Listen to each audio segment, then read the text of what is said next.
Bismillahirrahmanirrahim. Assalamu alaikum. I hope you all are fine and staying safe and happy.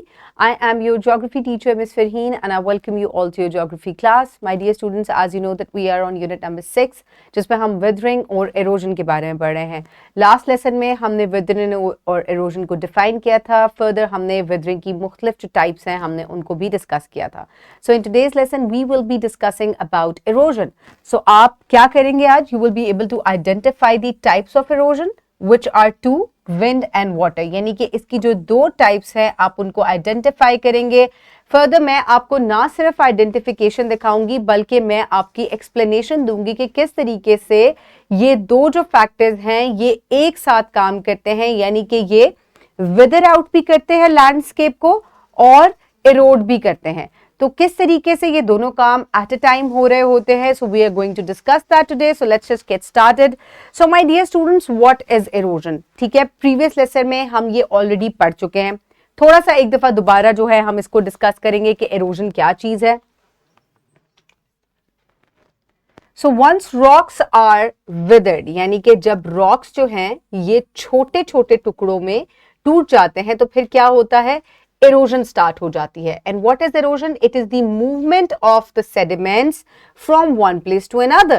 यानी कि जो छोटे टुकड़े टूट चुके हैं, now the bigger rocks have turned into sediments. अब उनको जो एक जगह से दूसरी जगह ले जाने का एक नेचुरल प्रोसेस है पानी के जरिए या हवा के जरिए, उसको हम क्या कहते हैं? उसको हम erosion कहते हैं.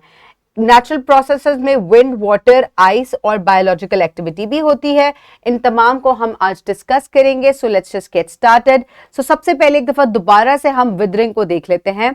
तो विदरिंग क्या है? ये एक नेचुरल प्रोसेस है जिसमें बड़े रॉक्स जो होते हैं ये छोटे रॉक्स में टूट जाते हैं ओवर द टाइम. इसके क्या फैक्टर्स हो सकते हैं? इसके फैक्टर्स हैं weather, chemical reactions, biological activity. ठीक है, तो ये कुछ ऐसे फैक्टर्स हैं जिनकी वजह से विदरिंग होती है. अब अगर हम इसको फर्दर डिस्कस करें विंड के साथ, ठीक है, तो विंड इरोजन किस तरीके से होती है? विदरिंग हो गई किसी भी फैक्टर के जरिए हो सकती है, वो केमिकल हो सकती है. जितनी भी हमने लास्ट लेक्चर में टाइप्स पढ़ी थी वो तमाम विदरिंग की थी. अब विदरिंग हो चुकी है, अब स्मॉल सेडिमेंट्स बन चुके हैं. अब हवा एक ऐसा नेचुरल फैक्टर है जो कि उनकी ट्रांसपोर्टेशन का जरिया बनेगी. यानी कि ये जो छोटे सेडिमेंट्स हैं ये एक जगह से दूसरी जगह मूव करेंगे. किस तरीके से मूव करेंगे? उनमें से एक फैक्टर है हवा का. यानी कि हवा क्या करेगी? Wind erosion happens when strong winds pick up and carry loose soil particles and sand or dust, and it is most common in arid and desert regions where vegetation cover is sparse. अब आप ये देखिए जो picture है, ये a picture speaks 1,000 words. ठीक है, मुझे एक्सप्लेन करने की भी जरूरत नहीं. आपको कोई वेजिटेशन इस एरिया में नजर नहीं आ रही. ठीक है, और मेनली कैसा इलाका है? रेतला इलाका है. तो ये जो ट्रांसपोर्टेशन इस पार्टिकल्स की होगी वो तेज हवा की वजह से होगी. अगर यहाँ दरख्त मौजूद होंगे तो इरोजन क्या हो जाएगी? ये बहुत ज्यादा कम हो जाएगी.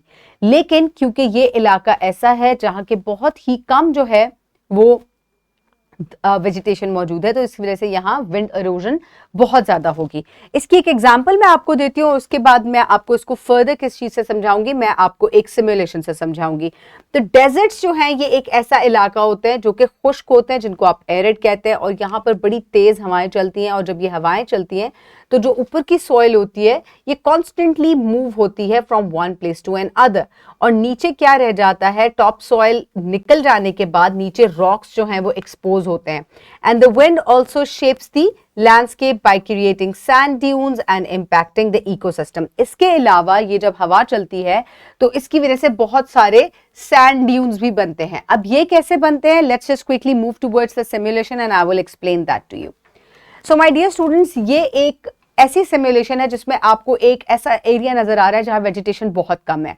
तो आप इसको एक एरिड रीजन कह सकते हैं, इसको आप डेजर्ट रीजन भी कह सकते हैं. यहां मैं आपको सबसे पहले दिखाती हूं कि आप ये देखें कि ये एक रॉकी सरफेस है, हवा जो है वो चल रही है. ये देखें हवा आपको मूव होती हुई नजर आ रही है. ठीक है, जब ये हवा चलती है तो ये अपने साथ साथ आप देख सकते हैं कि ये विदरिंग भी कर रही है. ये देखिए फ्रिक्शन की वजह से ये विदर आउट भी कर रही है. तो विदर आउट करने के साथ साथ जो छोटे पार्टिकल्स में डिवाइड हो चुकी है रॉक्स ये उनको भी, या छोटे जो सैंड पार्टिकल्स है ये उनको अपने साथ उड़ा कर ले जाती है। तो आप देख सकते हैं कि यहां उड़ाने की वजह से आप देख सकते हैं कि रॉकी सरफेस जो है वो मौजूद है। और इस तरफ अगर आप आए तो यहां आप देख सकते हैं कि यहां सैंड ड्यून्स हैं। क्यों? क्योंकि हवा जो है वो एक जगह से दूसरी जगह ट्रांसपोर्ट कर रही है। और क्या हुआ कि मैं आपको ये पॉइंटर से लिख कर दिखाती हूँ। ये देखें, यहां से हवा इनको सेडिमेंट्स को उड़ा रही है और यहां ले जाकर डिपॉजिट करिए। तो ये आप देखिए ट्रांसपोर्टेशन का जरिया है। अब यहां आपको रॉकी सरफेस नजर आ रही है, ठीक है। क्यों? क्योंकि टॉप सॉइल रिमूव हो रही है हवा, तेज हवा की वजह से। और यहां जाकर जहां कहीं ना कहीं तो ये ड्रॉप होंगे ना, हवा के साथ हमेशा ही तो नहीं उड़ते चले जाएंगे। तो ये सेडिमेंट्स जो है आगे जाकर जहां ड्रॉप होंगे वहां ये सैंड ड्यून्स भी बनाएंगे। यहां से हवा फिर मूव कर कहीं किसी और डायरेक्शन में मूव कर सकती है, ठीक है।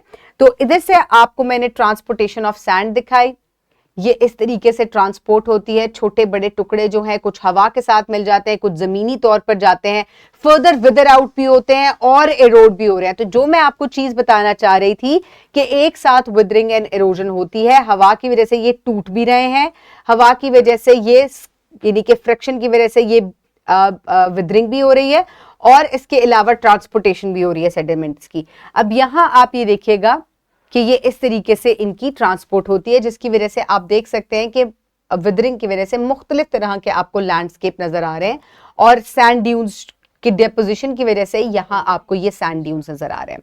सो माय डियर स्टूडेंट्स, ये एक फैक्टर हो गया, एक टाइप हो गई इरोजन की, यानी कि किस तरीके से ट्रांसपोर्ट हो रहे हैं सेडिमेंट्स, इसको हम कहते हैं इरोजन। और इसमें पहला फैक्टर जो हमने पढ़ा ये था wind.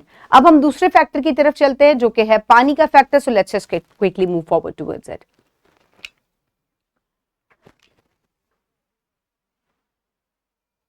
Okay my dear students, so अब हम चलते हैं वाटर इरोजन की तरफ। सो वाटर इरोजन की वजह से क्या होगा, आप देख सकते हैं कभी आप लोगों ने पहाड़ आप लोग गए हैं कोई किसी हिली एरिया में या माउंटेन एरिया में जहां आपको दरिया बहता हुआ नजर आ रहा हो।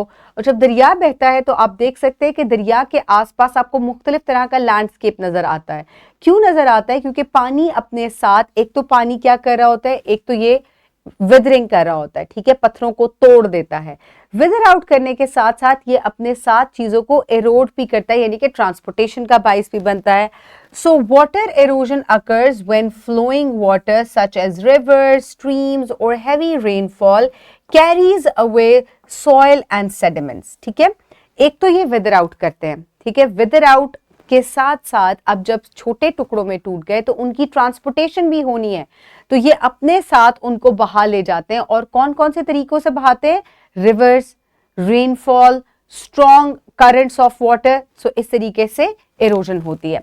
इसकी मैं आपको एक एग्जांपल दिखाती हूँ। इसकी वेल नोन एग्जांपल है, यहाँ आपको बड़ी अच्छी एक एग्जांपल नजर आ रही है कि आप ये देखिए कि विदरिंग के साथ साथ एक तो आप देख सकते हैं कि ये टूट रही है सॉइल, ठीक है, और फिर ये बहती चली जा रही है, बहती चली जा रही है, और ये ट्रांसपोर्ट भी कर रहा है उसको। So this is erosion. So a river flowing through a landscape can erode the surrounding land, forming valleys, and the eroded materials are transported downstream, creating deltas or contributing to the sediment buildup in the lakes or the oceans. इसकी मेरे पास एक बड़ी खूबसूरत जो है एक simulation है, जिसमें मैं आपको, क्योंकि हम ये पहले भी पढ़ चुके हैं, आपने अर्लियर चैप्टर्स में जब रिवर्स के बारे में, और अभी आप नेक्स्ट क्लास में ग्रेड 7 में भी रिवर्स के बारे में पढ़ेंगे, तो आप देखेंगे कि रिवर्स जो है ये किस तरीके से लैंड को पूरे को शेप अप करते हैं। यहां मैं आपको दिखाऊंगी कि जहां से दरिया शुरू होता है, कहां से शुरू होता है? पहाड़ों में से शुरू होता है। तो जब ये पहाड़ों में से शुरू होता है तो ये पूरे लैंड को स्टार्ट से लेके एंड तक मुख्तलिफ तरह के स्ट्रक्चर्स बनाता जाता है, और जो भी ये विदरिंग करता है उसको अपने साथ साथ एरोड भी करता है, यानी कि ट्रांसपोर्ट भी करता है। और फिर जहां भी जाके ये उसको डिपॉजिट करता है वहां एक नया तरह का लैंडस्केप बन जाता है। सो यहां अब आप देखिएगा ये दरिया है, और दरिया कहां से शुरू हो रहा है? इसका सोर्स क्या है? इसका सोर्स ये है, ठीक है, पहाड़ इसका सोर्स है। तो पहाड़ जो है इसको मैं आपको मजीद जो है जूम इन करके दिखाती हूँ। तो अब यहां से आप देखिए कि दरिया जो है वो बहता चला जा रहा है, ठीक है। एरोजन के साथ साथ विदरिंग के साथ साथ एरोजन हो रही है। ये देखें, अब आप ये अपने साथ चीजों को बहाता लेकर जाएगा और इस तरीके से वैलीज जो है वो शेप अप हो रही हैं, विदरिंग की वजह से वैलीज शेप हो रही है और पानी इन तमाम सेडिमेंट्स को अपने साथ साथ ट्रांसपोर्ट कर रहा है। एक तो विदर आउट कर रहा है और दूसरा एरोड भी कर रहा है। तो इस चीज को हम क्या कह रहे हैं कि दो चीजें बिल्कुल साथ साथ इकट्ठी हो रही हैं। एक तो बड़ी माउंटेन्स जो हैं ये टूटती जा रही हैं और इसके अलावा एरोड भी हो रही हैं। अब फर्दर अगर हम आगे चलें तो यहां आप जाके देखेंगे कि ये किस तरीके से यहाँ पे वी शेप्ड वैली बन गई। आगे अगर हम इस मिडिल कोर्स में यानी कि और आगे रिवर को देखते जाएंगे तो यहाँ आपको ट्विस्टिंग एंड टर्निंग नजर आ रही है, जिसकी वजह से एक बड़े खूबसूरत जो है दरिया के अंदर जो है आसपास आपको खदोखाल नजर आ रहे हैं। अब हम बिल्कुल जब लास्ट में जाएंगे तो जितना भी ये पहाड़ों से लेके और हर जगह से ये जो है वो सेडिमेंट्स लेकर आ रहा है, इसको ये डिपॉजिट करेगा और डिपोजिशन की वजह से क्या होगा, ये देखिए रिवर के पास पास ही जितना भी आपको लैंड एरिया नजर आ रहा है, आपको ब्रांचेस सी नजर आ रही होंगी दरिया की, ये आगे जाके डिवाइड हो रहा है। दरअसल ये डिवाइड नहीं हो रहा, जितने भी ये सेडिमेंट्स लाया था ये उनको ड्रॉप करता जा रहा है यहाँ, और इस ड्रॉपिंग की वजह से आपको ये जाल सा नजर आ रहा है और इसको हम डेल्टा कहते हैं। तो इस तरीके से आप देख सकते हैं, ये साथ आपको मजीद एक्सप्लेनेशन वहां नजर भी आ रही है, ठीक है, कि किस तरीके से दरिया बहता जा रहा था। अब जब स्पीड कम हो गई तो ये जितना भी अपने साथ एरोसिव मटेरियल लाया था, सेडिमेंट लाया था, इसने उसको ड्रॉप कर दिया। तो इस चीज को हम कहते हैं इरोजन बाय वाटर। सो अब हम अपनी प्रेजेंटेशन की तरफ वापस चलते हैं। सो आज हमने क्या पढ़ा, आज हमने इरोजन पढ़ी और हमने उसकी दो तरह की टाइप्स पढ़ी। One factor was water and other was wind. So for practice you can download this worksheet from the description box below this video, or you can get it in print form by your teacher. Pause the video and quickly finish the worksheet. I hope everybody has finished the worksheet. Quickly note down your homework. Homework में आप skills 6.2 करेंगे by scanning the QR code. Activity 2 complete करेंगे which is given on page number 107. इसको आप class में भी कर सकते हैं, इसको आप घर में भी कर सकते हैं. Further, you will complete MCQ number 2, question number 2 from exercise B and question number 3 from exercise C. So my dear students, ये आपका हो जाएगा होमवर्क. इसको आप कुछ काम को क्लास में और कुछ को होमवर्क में कंप्लीट कर सकते हैं.